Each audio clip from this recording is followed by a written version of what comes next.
Olá, pessoal! Estamos aqui mais uma vez para a nossa aula de meio de semana e essa série que nós estamos encerrando hoje é a série Verdades Inconvenientes. E essa série Verdades Inconvenientes tem lidado com alguns pontos relacionados com a veracidade de algumas coisas que nós temos ouvido ou deixado de ouvir sobre evolução ou criação, sobre a existência de Deus ou não. Nós falamos na primeira semana sobre o problema que nós encontramos em, na verdade, conseguir provar a evolução da maneira como ela é ensinada. Nós sabemos que os nossos corpos evoluem e se adaptam, mas uma bactéria inicial, nós lidamos com o aspecto de que só para que você tenha essa bactéria inicial, a chance disso acontecer por acaso são praticamente nulas. Na segunda semana nós lidamos com o fato de que existe uma lei moral, existe algo relacionado com bem e mal, que você não consegue provar isso sem pensar num Deus por trás disso aí. Alguém com um padrão moral que determina que aquilo é certo ou errado e como isso, na verdade, nos dirige para Deus. E essa semana nós vamos estar falando, terceira aula, sobre o nosso tema dessa semana é conspiração. E eu gostaria então de começar com uma oração. Senhor nosso Deus, nos ajude hoje, Senhor, a ter nossas mentes, nossos corações abertos, nossas mentes claras, para que possamos enxergar o que Tu quer nos mostrar, através da natureza, através da história, através da Tua palavra. Muito obrigado, fica conosco, em nome de Jesus é que oramos, amém. Então hoje nós temos a terceira lição, chamada conspiração, né? Então, nós falamos sobre algumas coisas que poderiam, então, estar nos levando a acreditar. Então, provavelmente, criação é algo que eu devo considerar. Número 2, existe uma grande possibilidade de que exista um Deus. E agora, a grande questão para nós é cristianismo. Ok, Alcides, então você falou sobre essas outras coisas, mas e sobre cristianismo? Por que cristianismo, então, seria a coisa a ser seguida? Por que não outra religião oriental, por exemplo, né, como o islamismo? Por que cristianismo? Porque cristianismo, na verdade, é o que eu devo seguir. Talvez alguns estejam falando, eu tenho a convicção de que Deus existe, mas eu não tenho a convicção de que cristianismo é a coisa certa. E a gente vai estar lidando um pouquinho sobre isso. A maioria das pessoas que questiona cristianismo coloca Jesus como um guru, como qualquer outro, né? Guru, um mestre, né? Alguém que tinha um conhecimento e uma elevação espiritual maior do que a maioria das pessoas, como também Mohammed, Confúcio, Buda e por aí afora, ou nega a existência de Jesus, né? Historicamente falando. Em Mateus 28, eu gostaria de começar lendo o versículo 11. Em Mateus 28, no versículo 11, nós temos a seguinte passagem aqui. Esse aqui é o último capítulo do Evangelho de Mateus, e aqui Jesus tinha sido crucificado, tinha sido sepultado. E no versículo 11 diz o seguinte: enquanto as mulheres estavam a caminho, alguns dos guardas dirigiram-se à cidade e contaram aos chefes dos sacerdotes tudo o que havia acontecido. Quando os chefes dos sacerdotes se reuniram com os líderes religiosos, elaboraram um plano. Deram aos soldados grande soma de dinheiro, dizendo-lhes: vocês devem declarar o seguinte: os discípulos dele vieram durante a noite e furtaram o corpo, enquanto estávamos dormindo. Se isso chegar aos ouvidos do governador, nós lhe daremos explicações e livraremos vocês de qualquer problema. Assim os soldados receberam o dinheiro e fizeram como tinham sido instruídos. E esta versão se divulgou entre os judeus até o dia de hoje. Ok, o livro de Mateus foi escrito em algum momento entre o ano 70 e o ano 100 da era cristã. Ok? Então, naquela época, eles estavam dizendo, olha, essa ideia de uma conspiração é uma ideia que já existiu há 2000 anos atrás, né? Que na verdade tudo foi uma grande conspiração, que na verdade não aconteceu, e isso tudo nos faz pensar em algumas coisas bastante importantes, né? Quando nós começamos a analisar, por exemplo, o cristianismo. E eu queria fazer uma pergunta para você hoje, né? Talvez você esteja em dúvida sobre o cristianismo, se é verdade ou não. Então você tem um amigo, um parente, um vizinho que tenha dúvida sobre o cristianismo. E uma pergunta a ser feita é a pergunta que o apologista americano Frank Turek normalmente coloca para as audiências quando ele está conversando com alguém que tem bastante reticências no que diz respeito ao cristianismo. E ele coloca a seguinte pergunta: se cristianismo for verdade, você se tornaria um cristão? E no sentido, essa é a pergunta que a gente tem que fazer. Se cristianismo for verdade, você se tornaria cristão?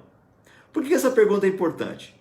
Porque ela vai, na verdade, indicar se nós estamos atrás da verdade ou se nós estamos atrás de algo que nos convém. Se nós estamos atrás de ser felizes. Se nós estamos atrás da verdade, nós vamos investigar com cuidado e se aquilo nos apontar na direção da verdade, nós vamos tomar uma decisão naquele sentido.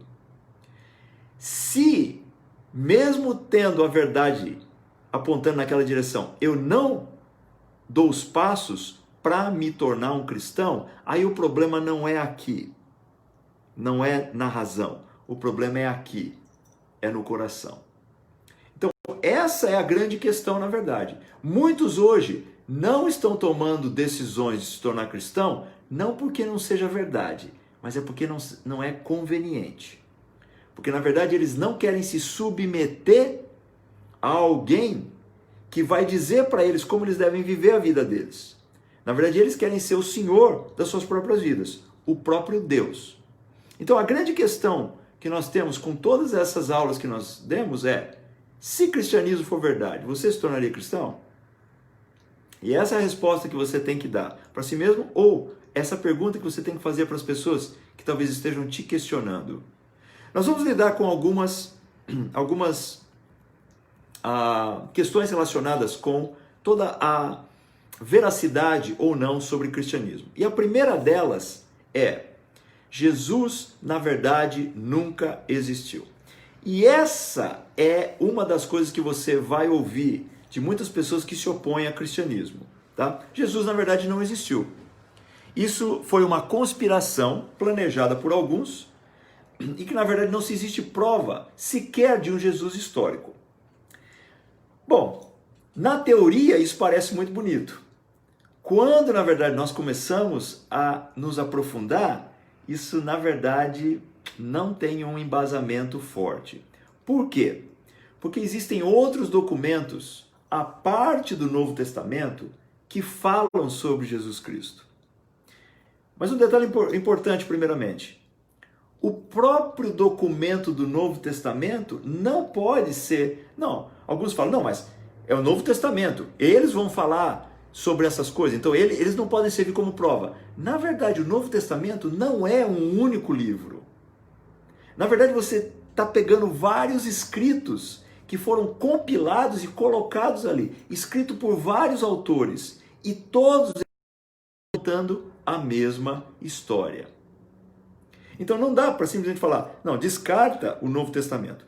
Mas ainda que descartemos o Novo Testamento, quando nós falamos do Jesus histórico, nós temos que nós nos deparamos com alguns documentos. Por exemplo, tá? Existem menções sobre Jesus no Talmud. Talmud é um comentário sobre o Velho Testamento feito pelos judeus da época, que mencionam cristãos. Então o Talmud menciona sobre isso, mais ou menos naquela mesma época. Nós temos, por exemplo, uma carta escrita de uma autoridade para outra, mais ou menos no ano 118, depois da nossa era cristã, onde essas duas autoridades romanas, isso aí, 118, nós estamos falando aí sobre 70, 80 anos depois da morte de Jesus. Quer dizer, é um período bem Claro. E eles estão discutindo os cristãos.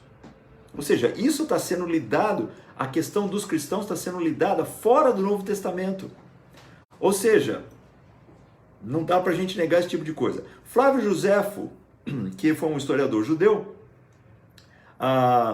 que escreveu sobre a história dos judeus, menciona Jesus Cristo. Alguns questionam, não, mas o que ele foi mencionado foi mexido sobre isso depois, o que ele falou. E provavelmente, quando se fala que houve um embelezamento na escrita original de Flávio Joséfo, isso provavelmente é correto. Houve um embelezamento. Mas não dá para dizer que ele inventou, que aquela parte toda foi inventada. Provavelmente Flávio Joséfo escreveu alguma coisa lá sobre Jesus, só que depois de algum tempo, alguns dos manuscritos talvez tenham sido embelezados no que diz respeito à menção sobre Jesus. Isso é normalmente o que os historiadores acreditam. Outra coisa, além disso, desses documentos são alguns achados arqueológicos que nos fazem, na verdade, ter que começar a levar mais a sério as coisas que estão escritas nos evangelhos. Por exemplo, a gente tem alguns achados arqueológicos da época de Jesus em algumas urnas funerárias da época que tem umas inscrições. Por exemplo, uma delas está mencionando sobre a pessoa que estava sendo enterrada e está mencionando sobre o sinal de Jonas. O sinal de Jonas foi algo que foi mencionado por Jesus, quando ele falava, na verdade, sobre a ressurreição dele. Ou seja, naquela época de Jesus, alguns cristãos provavelmente estavam mencionando algo que Jesus menciona e que é encontrado nos evangelhos. Uma outra menção que se tem, que foi encontrada de uma outra urna funerária, onde tinha uma inscrição sobre Judas, irmão de Jesus. E a gente sabe que teve um Judas que era irmão de Jesus, inclusive que escreveu o livro de Judas, que se encontra no Novo Testamento. Outra coisa muito interessante que nós temos visto arqueologicamente falando é sobre alguns locais que são mencionados nos evangelhos e que nós sabemos que existiram de fato. Como, por exemplo, o tanque de Betesda, que arqueologicamente você encontra esse local, que provavelmente é esse local, e que é mencionado lá, onde Jesus esteve e onde ele fez uma cura. Então o que acontece? O que acontece é que mais e mais nós vamos estar nos deparando com arqueologia, nós vamos estar nos deparando com documentos que vão estar sendo encontrados e que estão nos apontando ao fato de que Jesus não é uma lenda. Você até pode questionar, até esse momento, se ele era realmente o Filho de Deus, se ele era o Messias. Mas como figura histórica, praticamente não há mais essa dúvida. Eu vou ler aqui o que um professor da Universidade de Duke fala numa reportagem que saiu na revista National Geographic em dezembro de 2017. Esse professor, ele é um professor emérito de estudos judaicos da Universidade de Duke, e ele diz o seguinte, o nome dele é Eric Myers, e ele fala: não conheço nenhum dos principais catedráticos que duvide da historicidade de Jesus. E ele diz: os detalhes foram debatidos por séculos, mas ninguém duvida seriamente de que ele é uma figura histórica. Então a gente vai ter que lidar com essas... Isso aqui não sou eu falando, não. Eu não sou um catedrático, eu não sou um especialista nisso. Mas existem pessoas que têm estudado isso e praticamente daquelas que realmente têm ido profundamente, mesmo os que não acreditam que Jesus é o Filho de Deus, não duvidam da historicidade dele, do fato de que ele existiu. Então, não dá pra gente negar isso aí. Se você tiver, na verdade, mais interesse em ler sobre isso, eu recomendo um livro aqui para você, um livro escrito por um outro doutor, historiador, chamado Gary Habermas. Gary Habermas. e o nome desse livro é O Jesus Histórico. Tá? Então, se você tem interesse, seria ótimo você dar uma olhadinha. Ele traz muitos documentos ali, ele traz muita informação que é de grande validade. Então, essa, muitas vezes, é a primeira coisa que é colocada, né? Que, que Jesus, na verdade, talvez nem tenha existido, quando já não dá mais para a gente dizer que não existiu.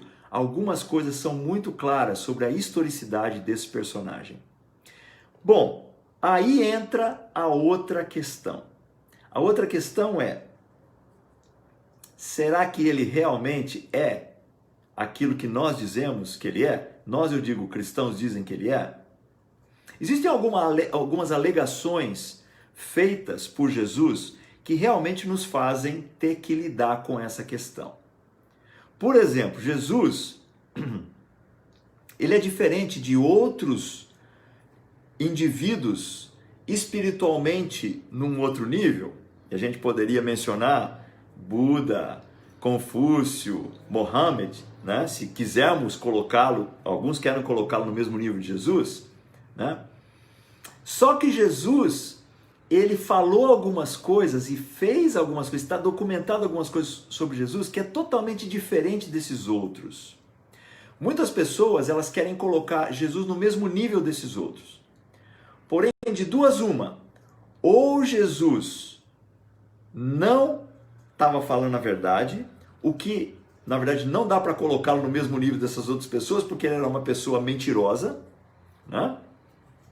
Ou ele estava falando a verdade, e aí ele não está no mesmo nível desses outros personagens, certo?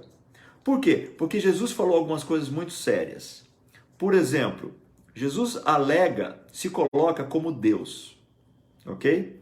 João 10, versículos 27 a 30, diz o seguinte: as minhas ovelhas ouvem a minha voz, eu as conheço, aqui é Jesus falando, e elas me seguem.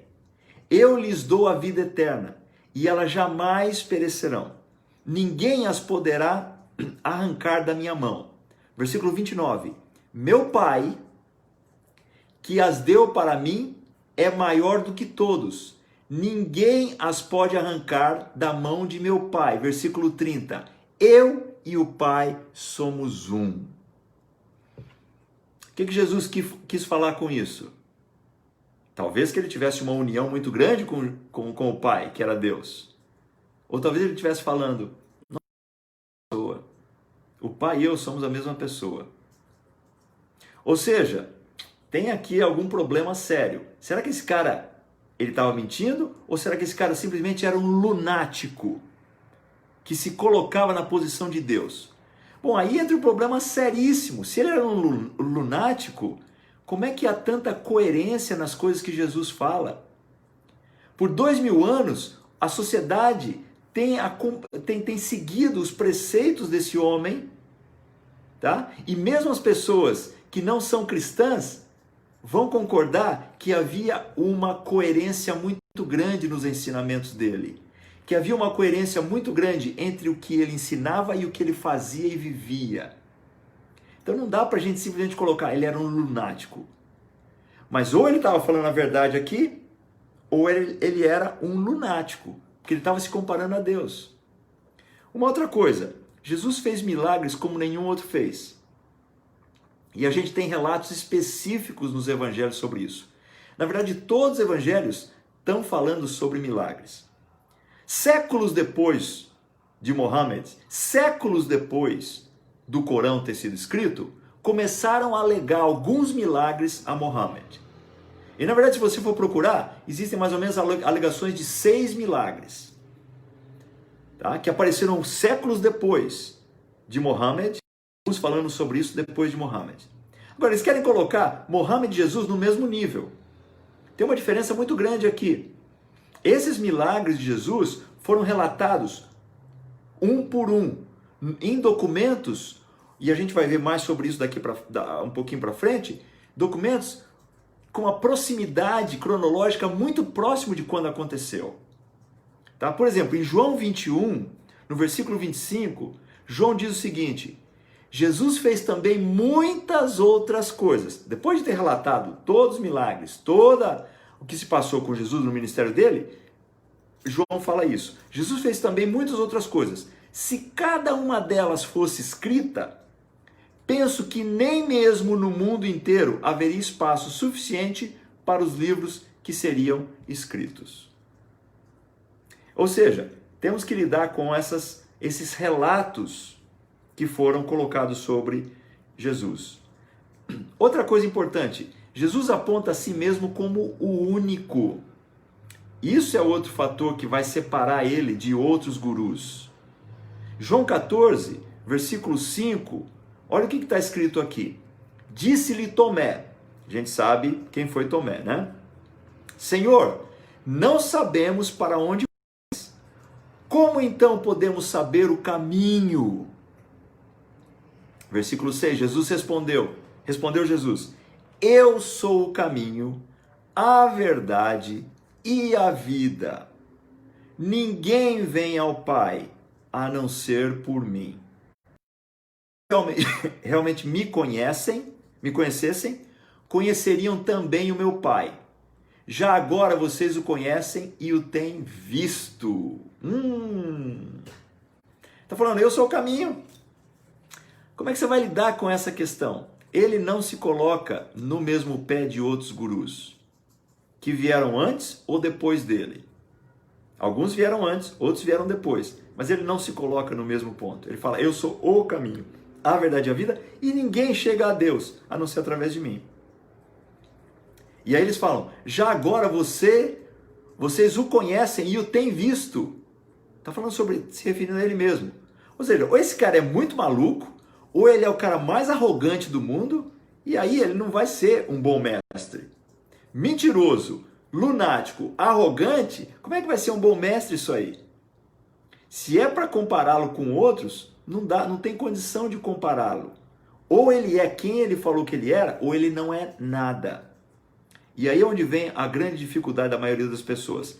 Elas não querem dizer, porque não há, na verdade, argumentos para dizer que ele não era porcaria nenhuma, nem bom mestre, então elas tentam minimizar a coisa. Não, ele era um profeta, como na verdade o islamismo faz. Eles aceitam Jesus como um profeta, mas Mohammed como sendo a última revelação de Deus.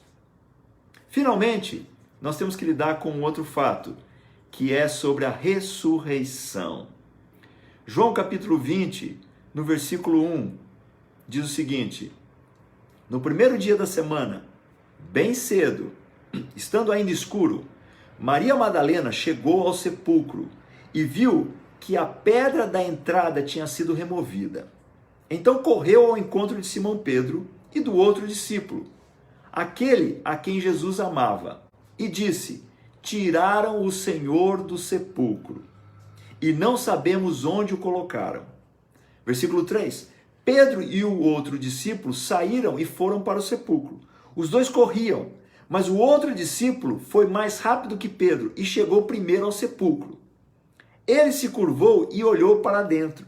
Viu as faixas de linho ali, mas não entrou. A seguir, Simão Pedro, que vinha atrás dele, chegou, entrou no sepulcro e viu as faixas de linho, bem como o lenço que estivera sobre a cabeça de Jesus. Ele estava dobrado à parte, separado das faixas de linho. Depois o outro discípulo, que chegara primeiro ao sepulcro, também entrou. Ele viu e creu. Versículo 9. Eles ainda não haviam compreendido que, conforme a Escritura, era necessário que Jesus ressuscitasse dos mortos. Essa passagem é extremamente conhecida e extremamente interessante. E algumas coisas interessantes sobre essa passagem têm a ver com o fato de que eles publicamente dizem que as primeiras testemunhas foram mulheres. Nessa época, há 2000 anos atrás, na sociedade judaica, o testemunho de uma mulher não era aceito da mesma forma como era aceito o testemunho de um homem. Ou seja, se eles estivessem aqui tendo que argumentar sobre algo que teria um peso maior, uma história que eles estavam inventando que teria um peso maior, provavelmente eles teriam colocado homens como sendo as primeiras testemunhas, não mulheres. Outra coisa, eles mencionam algumas coisas aqui, como por exemplo, o fato de ele falando assim, olha, esse outro discípulo de Jesus chegou na frente de Pedro, ok? Provavelmente esse outro discípulo era João, que foi o autor desse evangelho, e ele estava aqui, ele não estava preocupado em contar, ele não estava preocupado se esse detalhezinho aqui, ele estava contando o que aconteceu.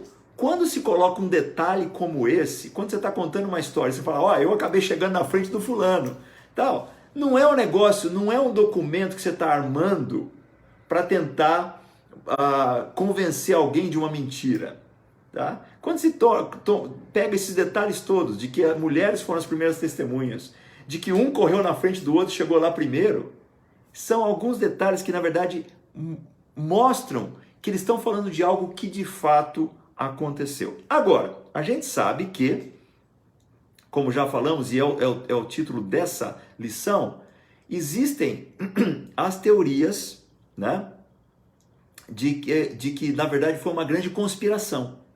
Então, os discípulos de Jesus teriam roubado o corpo de Jesus e inventado toda essa história sobre a ressurreição. E essa história sobre a ressurreição é uma história que foi contada desde o primeiro século. E é sobre isso que nós vamos falar agora no segundo ponto. O segundo ponto é história contada errada, tá? Como saber se esses escritos são de fato verdadeiros? E aí a gente vai ter que analisar algumas coisas aqui, tá? Entra a ideia da conspiração, como nós acabamos de falar. E os primeiros livros do Novo Testamento, não estou falando sobre os evangelhos, estou falando dos primeiros livros do Novo Testamento, foram escritos aproximadamente na década de 50, tá? Ou seja, década de 50, nós estamos falando aí sobre 20 anos depois da morte de Cristo. 20 anos é uma proximidade muito pequena, tá? Muitos de nós lembram do ano 2000, que aconteceu há 20 anos atrás, o ano 2000. Então nós estamos falando de algo muito próximo. Nós não estamos falando de centenas de anos, onde isso, depois de centenas de anos, alguém escreveu sobre uma fábula. Nós estamos falando sobre documentos que foram escritos, contando essa história, cerca de 20 anos depois delas terem acontecido. Ok? Que foi o que aconteceu? Nós sabemos que os primeiros escritos do Novo Testamento são as cartas de Paulo, tá? Que foram escritas, todas elas, mais ou menos na década de 50. Bom, Paulo foi preso e morto na década de 60. 1 Coríntios, se acredita que ele foi escrito entre os anos 51 e 55 da era cristã. E no capítulo 15, nós vamos ler o versículo 1 e 2 do capítulo 15 de 1 Coríntios, tá? Que foi provavelmente o primeiro escrito do Novo Testamento. E diz o seguinte, Paulo aqui falando, capítulo 15, 1 Coríntios, versículo 1 e 2. Irmãos, quero lembrar-lhes o evangelho que lhes preguei. Então ele está falando de algo que tinha sido feito anteriormente a essa carta. Se essa carta foi escrita entre os anos 51 e 55, ele tem que ter visitado essas pessoas em Corinto antes disso. Ok? Então nós estamos falando aí final da década de 40, início da década de 50. Menos de 20 anos. Acredita-se que Jesus morreu mais ou menos, foi sepultado, morreu, ressuscitou mais ou menos no ano 30. Não no ano 33, mas no ano 30. Tá? Isso é o que os historiadores apontam como sendo uma data mais apropriada, ano 30. Então nós estamos falando aí de 20 anos. Ele já tinha contado essa história para o pessoal em Corinto e agora ele estava escrevendo uma carta para eles. E ele diz o seguinte, lembrar-lhes o evangelho que lhes preguei, o qual vocês receberam e no qual estão firmes. Versículo 2, por meio deste evangelho vocês são salvos, desde que se apeguem firmemente à palavra que lhes preguei. Caso contrário, vocês têm crido em vão. No versículo 3, Paulo diz, pois o que primeiramente lhes transmiti foi o que recebi. Ou seja, Paulo está falando, olha, a história que eu recebi e que eu transmiti para vocês foi qual? Que Cristo morreu pelos nossos pecados, segundo as Escrituras, foi sepultado e ressuscitou no terceiro dia, segundo as Escrituras. E ele está falando sobre profecias que haviam sido feitas sobre Jesus no Velho Testamento e que tinham sido concretizadas com Jesus Cristo. Versículo 5. E apareceu, aí estamos falando da ressurreição, a Pedro e depois aos 12. Versículo 6. Depois disso apareceu a mais de 500 irmãos de uma só vez, a maioria dos quais ainda vive. Opa! Uma coisa é o Alcides ter uma ideia fantástica aqui. Vou contar essa história maluca e vou chegar e vou espalhar essa história. Outra coisa é o Alcides conseguir combinar essa história com outros 11, certo? Amigos dele, e todo mundo está falando isso da mesma forma. E você pode falar com qualquer policial, qualquer detetive, quando vai se interrogar uma testemunha, eles normalmente interrogam uma testemunha e depois eles interrogam a outra pessoa, ou a outra testemunha, ou a outra pessoa que está envolvida naquele caso, para ver se as histórias batem. Porque se as histórias não batem, ali você sabe que tem alguma coisa. O problema aqui é que ele está falando, olha, a história bate de Pedro com os outros 12 e com mais 500 testemunhas que estão vivas hoje, que você pode ir lá e conversar com elas. Agora, bater a história de 500 pessoas, você pode conversar aí com um psicólogo aí, vai falar aí, por exemplo, com a Thaisa, e pergunta para ela quão difícil é você bater a história e as histórias serem encaixadas. Vai falar aí com um policial que interroga pessoas, encaixar histórias em detalhes, como elas acontecem, de 500 pessoas. Então Paulo está falando, olha, isso aí é o que eu recebi. Mais de 500 irmãos de uma só vez, a maioria das quais ainda vive, embora alguns já tenham adormecido, já tinham morrido. No versículo 7, depois apareceu a Tiago, e então a todos os apóstolos. Depois destes apareceu também a mim. E aqui ele está falando sobre a conversão dele, que acredita-se que aconteceu uns 2 anos, provavelmente, depois da morte de Jesus. 1 ou 2 anos depois. O livro de Atos, na verdade, diz que ele era jovem, né?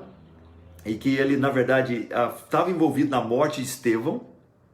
E depois disso, estava perseguindo os cristãos. Então, ele é testemunha de que os cristãos estavam sendo perseguidos, porque ele mesmo estava perseguindo. E essa conversão dele, provavelmente aí 28, 29, 30, 31 anos de idade, ele provavelmente devia ser aí uns 5 anos mais novo que Jesus, o que acredita alguns historiadores. Ele se converteu uns 2 anos depois, mais ou menos isso. Ele mesmo diz numa das que ele ficou 3 anos na Arábia, e depois ele veio para Jerusalém, e foi quando ele foi checar essa história com Pedro e os outros apóstolos, e interrogou essas 500 testemunhas. Ou seja, Paulo estava fazendo o trabalho de, deixa eu casar bem essas coisas aqui. Ele não parou com simplesmente a visão que ele teve de Jesus falando com ele. Ele foi e, deixa eu ver se a visão que eu tive realmente bate com a história aqui que eu tenho ouvido. E aí ele diz assim, versículo 8, depois destes apareceu também a mim como a um que nasceu fora de tempo. Bom, nós já falamos aí algumas datas. Aí você pode questionar, mas como é que a gente sabe até mesmo se Coríntio, a carta aos Coríntios, é verdadeira e é mesmo dessa época? Pergunta interessante, uma pergunta que deve ser feita. Bom, o que acontece é que, por exemplo, a gente tem alguns escritos de alguns pais da igreja, eles são conhecidos como os pais da igreja. É aquela geração que veio depois dos apóstolos. Eles escreveram muita coisa.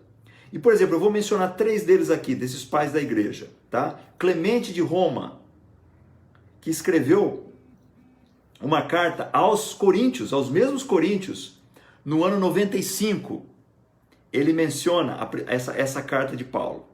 Ou seja, a gente sabe que a carta de Paulo foi escrita antes disso. Tá?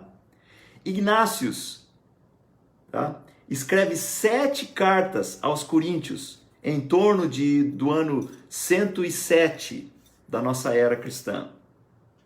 E ele menciona essa carta de Paulo. Policarpo escreve outra carta aos Coríntios em torno do ano 110 da nossa era cristã, também mencionando essa carta. Ou seja, nessas cartas é mencionado a carta de 1 Coríntios umas 30 vezes. Ou seja, como é que eles poderiam ter mencionado umas 30 vezes essa carta de 1 Coríntios se ela não tivesse sido escrita? Então, quando pessoas dizem que essa história de Jesus ter ressuscitado apareceu séculos depois da ressurreição de Jesus, isso não é verdade, isso não tem respaldo histórico. Historiadores, mesmo aqueles que não acreditam em Jesus sendo Filho de Deus, admitem que essa carta de Paulo foi escrita na década de 50. E ali já estava sendo relatada a história de Jesus Cristo. 20 anos depois de ter acontecido. Pessoal, 20 anos depois, eu lembro do que aconteceu no ano 2000. Muitos de vocês lembram do que aconteceu no ano 2000. Isso é 20 anos depois. Isso é recente em termos de história. Não é uma lenda que foi sendo passada e depois de séculos alguém colocou no papel. Não é isso que aconteceu. Em Gálatas, capítulo 2, Paulo escreve o seguinte no versículo 1. Ele diz assim: 14 anos depois, né, aquilo que eu já comentei, subi novamente a Jerusalém, dessa vez com Barnabé, tá? Levando também Tito comigo. Então essa não foi a primeira vez que ele foi para Jerusalém. A primeira vez que ele foi para Jerusalém foi 3 anos depois da conversão dele. Isso aqui 14 anos depois. Aí ele diz no versículo 2: fui para lá por causa de uma revelação e expus diante deles o evangelho que prego entre os gentios, fazendo, porém, em particular aos que pareciam mais influentes, para não correr ou ter corrido inutilmente. Versículo 3: mas nem mesmo Tito, que estava comigo, foi obrigado a circuncidar-se, apesar de ser grego. Essa questão foi levantada porque alguns falsos irmãos infiltraram-se em nosso meio para espionar a liberdade que temos em Cristo Jesus e nos reduzir à escravidão. Não nos submetemos a eles nem por um instante, para que a verdade do evangelho permanecesse em vocês. Versículo 7. Quanto aos que pareciam influentes, o que eram então não faz diferença para mim. Deus não julga pela aparência. Tais homens influentes não me acrescentaram nada. Versículo 7. Ao contrário, reconheceram que havia sido confiada a pregação do evangelho aos incircuncisos, ou seja, aqueles que não eram judeus, assim como a Pedro aos circuncisos, aos judeus. Pois Deus, que operou por meio de Pedro como apóstolo aos circuncisos, também operou por meu intermédio para os gentios. Ou seja, nessa carta, Paulo estava falando: eu não sou o único que estou pregando essas coisas. Eu não sou o único que estou contando essas histórias. Ou seja, essa história estava sendo contada por mais de uma pessoa. Não era só Paulo que estava contando essa história. Pedro estava contando essa história. Essa história estava sendo difundida para muitos em muitos lugares. Paulo relata claramente aqui que haviam várias pessoas que estavam envolvidas nisso. Uma outra coisa bastante forte no que diz respeito à comprovação é que Lucas relata em Atos a história da igreja, todos sabemos disso, desde a ascensão de Cristo, e o personagem principal, fora obviamente o Espírito Santo, né? O personagem principal do livro de Atos é Paulo, né? Grande parte do livro de Atos está falando sobre Paulo e sobre as viagens missionárias de Paulo e as experiências que Paulo teve e o que aconteceu com ele. Uma coisa interessante é que ele não menciona ali a morte de Paulo. Seria muito estranho ele ter Paulo como personagem central desse livro, certo? E se ele tivesse escrito isso depois que Paulo tivesse morrido, ele não ter relatado isso nesse livro. Então, provavelmente ele escreveu esse livro de Atos antes da morte de Paulo, que nós sabemos que aconteceu entre o ano 64 e 67 da era cristã. Ou seja, Atos foi escrito antes disso, antes da morte de Paulo, provavelmente. Lucas, que teve com ele, que foi um dos companheiros dele, que viajou com ele, estava relatando tudo isso. Por que ele não relataria a morte de Paulo, se Paulo era um dos personagens centrais desse livro? Outra coisa interessante é que o livro de Atos é uma continuação do Evangelho de Lucas. Ou seja, se é uma continuação, ele foi escrito antes do livro de Atos. Ou seja, se Paulo morreu entre 64 e 67 da era cristã, o livro de Atos provavelmente foi escrito na década de 50 também, assim como o 1 Coríntios. E a gente sabe que o 1 Coríntios e várias outras cartas foram escritas de Paulo, foram escritas enquanto ele estava na prisão. Certo? E é onde Lucas, na verdade, relata isso aí. Provavelmente também escreveu Atos na década de 50. Se ele escreveu Atos na década de 50, ele, pelo menos alguns anos antes, ele tinha escrito o Evangelho de Lucas. Ou seja, os primeiros evangelhos também foram escritos cerca de 20, 25 anos depois da morte de Cristo. Então nós não estamos falando aqui de documentos que foram escritos séculos depois. Nós estamos falando aqui de documentos que foram escritos pouco tempo depois do que tudo isso aconteceu, com detalhes extremamente minuciosos, o que torna a coisa ainda mais forte, a evidência ainda mais forte. Bom, algumas coisas importantes sobre isso que eu estou falando. Pessoas na história da humanidade têm morrido por causas que eles acreditam. Tá? Quer seja essa causa verdade ou mentira. Só que elas têm que acreditar que aquilo era verdade. Né? Então, por exemplo, você tem pessoas ainda hoje que morrem por causas que eles acreditam ser verdade. Você tem terroristas, por exemplo, muçulmanos, que vão lá, homens bomba, botam um cinto ao redor de si, né? E vão lá e se explodem. E eles estão morrendo e sacrificando a vida deles por algo que eles acreditam. Pode ser mentira, mas eles acreditam naquilo. O que você não encontra é pessoas morrendo por causa de uma mentira.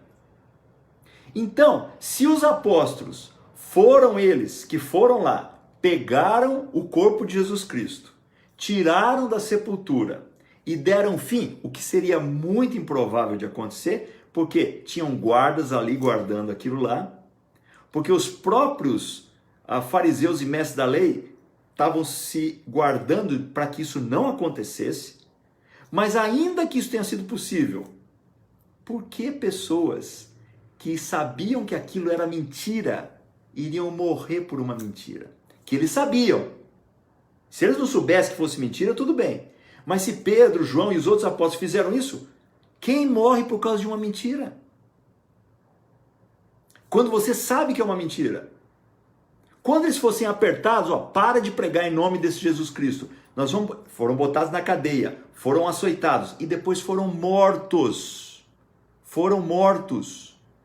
Paulo foi morto, Pedro foi morto, todos os apóstolos, a maioria deles, foram mártires em diferentes locais do mundo conhecido na época.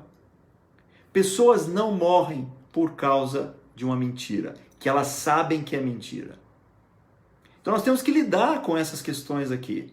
A coerência que há entre os autores do Novo Testamento. A proximidade dos documentos de quando aconteceu isso. E o fato de que essas pessoas foram martirizadas por causa da história que eles estavam contando. Pessoas criam histórias, pessoas criam, como a gente tem colocado aqui, conspirações, por várias razões. Entre elas, sexo, dinheiro e poder. Ok? Só que a gente vê que nenhuma dessas coisas se encaixa com a vida desses apóstolos. Que poder esses caras têm? Ah, não, a Igreja Católica, olha o poder que o Papa tem. Não era a história lá no princípio com esses homens. Esses homens foram desprezados. Paulo fala de ter passado frio, de ter passado fome, de ter sido apedrejado, de ter sido açoitado. Não tinha poder nenhum que esses homens estavam tendo. Não eram eles governantes da época. Não tinha dinheiro para esses caras.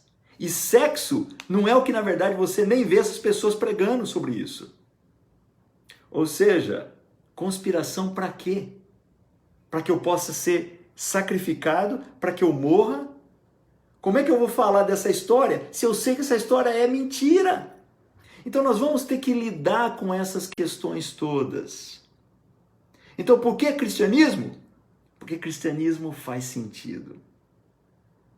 Jesus, ou ele era de fato o que ele falou que era, ou ele era um grande lunático, um grande mentiroso, tá? Um dos dois. E aí, meu amigo, como é que ele teria esses caras seguindo a ele? 3.000 lá em Atos 2, seguindo Jesus. E essa história tendo se espalhada. 3.000. A igreja ali de Jerusalém crescendo. Se ele fosse um lunático, se ele fosse um mentiroso, e principalmente se ele não tivesse ressuscitado. Então nós vamos ter que lidar com essas questões todas. Então por que cristianismo? Porque cristianismo é o que faz mais sentido, é o que é mais coerente e é o que a gente tem documentos mais próximos. Outros têm falado boas coisas. É claro que Buda tem falado boas coisas. É claro que Confúcio tem falado boas coisas. Mohammed tem falado algumas coisas boas. Ninguém está disputando isso. Se outros mestres falaram algumas boas coisas. Essa não é a discussão que nós temos aqui. A discussão que nós temos aqui é: ou Jesus é de fato quem ele falou que era, ou ele na verdade não pode ser encaixado como um bom mestre. E as evidências de que ele era quem ele falou que era são muito fortes. Nós vamos abrir agora para algumas perguntas, tá? Então se você tem alguma pergunta, por favor, esse é o momento da gente poder fazê-lo. Espero que de alguma forma isso tenha ajudado você. Ok, nós temos aqui a primeira pergunta que diz o seguinte: qual seria o meu primeiro passo se eu quiser compartilhar a minha fé em Jesus com meus amigos que são de outras religiões? Especificamente essas religiões que abertamente falam que Jesus era só um profeta e não o Filho de Deus. Boa pergunta. Bom, eu acho que o primeiro passo é realmente questionar a pessoa sobre, então, por que é que você decidiu seguir esse caminho que você segue hoje? Quais foram as razões que te levaram a seguir esse caminho? Tá? Então essa é uma das questões que você tem que fazer para o seu amigo, para a sua amiga. Quais foram as razões? Para que você possa entender o que o levou, o que a levou a chegar até essa decisão. E a partir daí, eu acho que começar a levantar algumas questões. Eu acredito que levantar questões é muito mais eficaz do que você dizer, você está errado, o que você está falando não está certo, o que você está dizendo não é verdade. Não. Isso não ajuda. Levantar algumas questões, no entanto, ajudam. Então, fulano, como é que você chegou a essas conclusões? E uma vez que ele explique, você pode encaixar algumas dessas perguntas que nós colocamos. Como, por exemplo, o que você pensa sobre Jesus? Você acha que ele existiu? É uma lenda? Como é que é isso para você? E a partir daí você começar a usar os argumentos que nós usamos aqui. Você já pensou nisso, fulano? Você já pensou naquilo?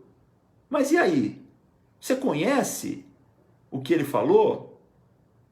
E tentar introduzir algumas questões que possam levar a pessoa a questionar aquilo que está sendo colocado, né?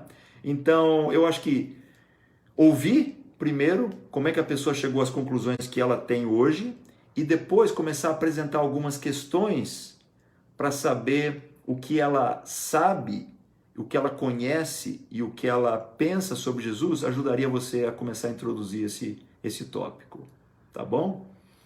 Mais alguma coisa? Mais alguma pergunta? Pessoal, tem sido um grande prazer, tá? A gente tá juntos aqui nessas últimas 3 semanas. Espero que de alguma maneira isso possa ter auxiliado você na sua caminhada com Deus, na sua caminhada pela verdade, em busca da verdade, e que possa te encorajar a se sentir um pouco mais preparado, não a discutir com seus amigos, porque discussão não é o que a gente procura, né? Mas argumentar com os nossos amigos de uma forma a que eles possam considerar o cristianismo como uma possibilidade bastante, eu diria, como é que seria a palavra certa? Uma possibilidade bastante coerente a se considerar, tá certo? Que Deus nos abençoe a todos. No domingo a gente vai estar de volta aqui e na próxima semana a gente está começando uma nova série que eu acredito que também vai ser muito proveitosa, tá certo? Fiquem com Deus, que Deus os abençoe.